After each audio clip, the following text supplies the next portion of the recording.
Hello gamers, it's time again for us to tunnel under the perimeter fence of misinformation, being chased by dogs into the freedom of the forest of gaming truth before reaching the dual carriageway of knowing stuff before your mates. So this week's intro is based on a prison break? No, just a Friday night. People who hate Harry Potter, it's almost time to rejoice. Woohoo! It's almost time to rejoice. The final parts of what is arguably one of the biggest media franchises of all time are coming very soon. And as with all things of this magnitude, there's a game to go with them. Yes, the Harry Potter saga is drawing to a close. Harry Potter and the Deathly Hallows Part 1 will be released this autumn. At the moment it's penciled in on November the 2nd, on Xbox 360, PlayStation 3 and Wii. Yes, that's right, Part 1, because as with the films, this final instalment will be split into 2 parts, apparently to get all the story in, not to get more cash out of it before it dies. Weird how they didn't do that with any of the other films. You're being a bit cynical, Dan. Are you a fan or something? No, I'm nearly 30. Just making an observation. Just would have been nice if they hadn't destroyed parts of the story in earlier ones too. Harry deserves better. I knew it! Oh.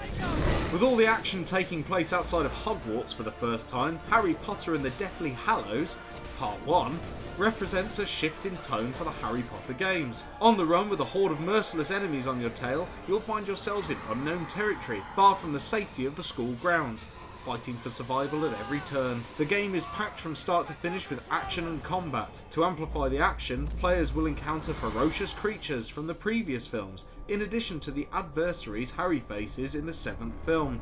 Fans will love it, even if some of them are bitter about the way the films have been handled. Cheer up, David.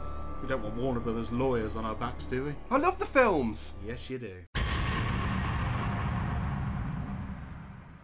すべては繰り返される約束の物語 Beat 'em up BlazBlue Continuum Shift is heading to Europe with brand new features. The sequel to the acclaimed BlazBlue Calamity Trigger will be making its way onto the Xbox 360 and PlayStation 3.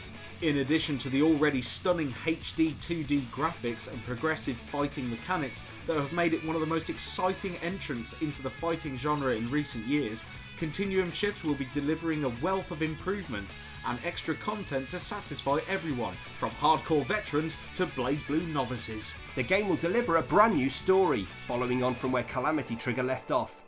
This new chapter introduces 28 individual stories, voiced in both Japanese and English. There will also be 7 new characters, including the sinister Hazama, the deadly Lambda, brutally efficient Sabaki, and the ungodly power of Null Evolution, Moo. There are 15 brand new stages too, featuring more of the amazingly detailed 3D backgrounds that give BlazBlue its unique style. The total battle arena count now stands at a massive 29, and 4 new game modes are on the way too. Beginner mode levels the playing field by introducing an innovative control scheme for series newbies. Tutorial mode offers exhaustive lessons, teaching the incredible range of BlazBlue's strategies and tactics. Challenge mode is a massive masterclass of 300 challenges that will take you through every character's unique specials and deadly combos. And Legion mode allows you to recruit fighters to your army and take territory from your opponent in an enhanced version that features new and more complex maps. Expect your favourite characters to have some new tricks up their sleeves too. Developers Arc System Works have tweaked and refined the incredible fighting mechanics so BlazBlue plays better than ever before. The game is due at some point in October, or for the hardcore fans, it's out in Japan on July 1st and America on July 27th, so get in touch with your importer. Are there still importers around? Of course. How do you think stuff gets here? Yeah, but I want to import a game, not 10 tons of rice. Actually, now you've said that, I want to import 10 tons of rice. Yeah, me too. I'll call Juan.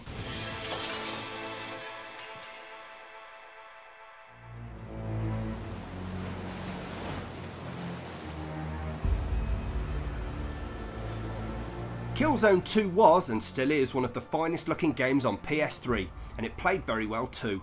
So we're delighted to announce that Sony Computer Entertainment Europe has confirmed Killzone 3.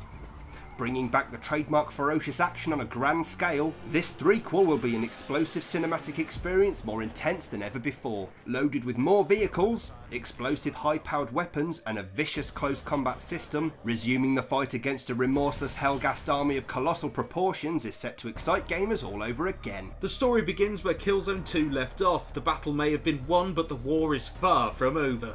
The game is an epic cinematic war experience with levels 10 times bigger than Killzone 2. You'll face brutal combat in a host of environments that threaten to bury you on a deadly planet. Killzone 3 will see you trudge through toxic nuclear wastelands, get lost in a lethal alien jungle, fight in bitter Arctic conditions, and take the battle into space as you fight against Helghast domination, with every location featuring a distinct gameplay style for you to master. No solid release date yet, but we'll keep you posted.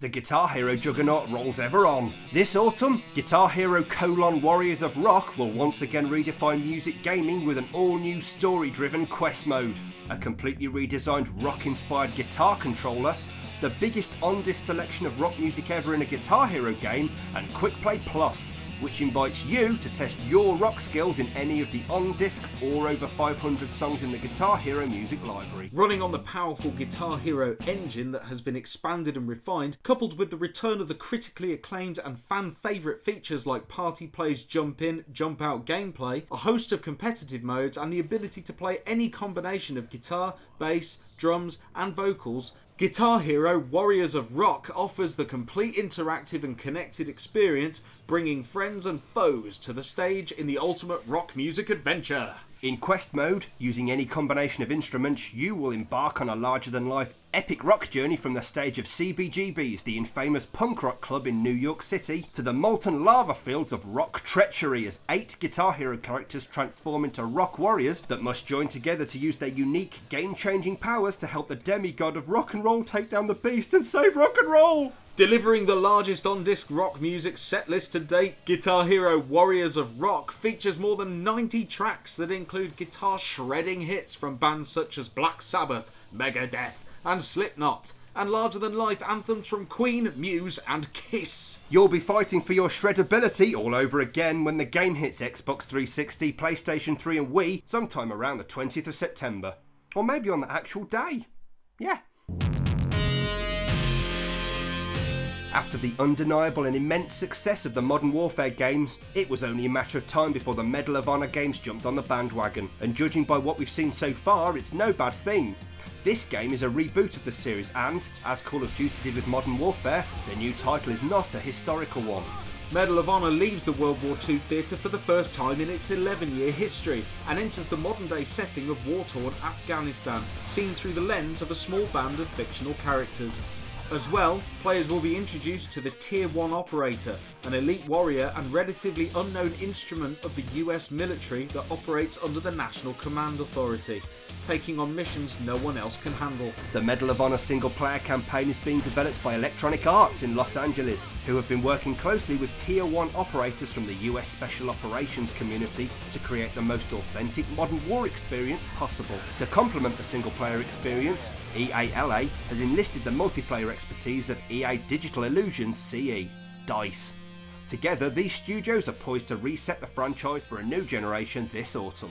It sounds amazing. Here's hoping they deliver. We'll keep you bang up to date on this one. Don't you mean bang up to date? Yeah, we kind of ruined that word. No, Brendan, we've made it better. Bang!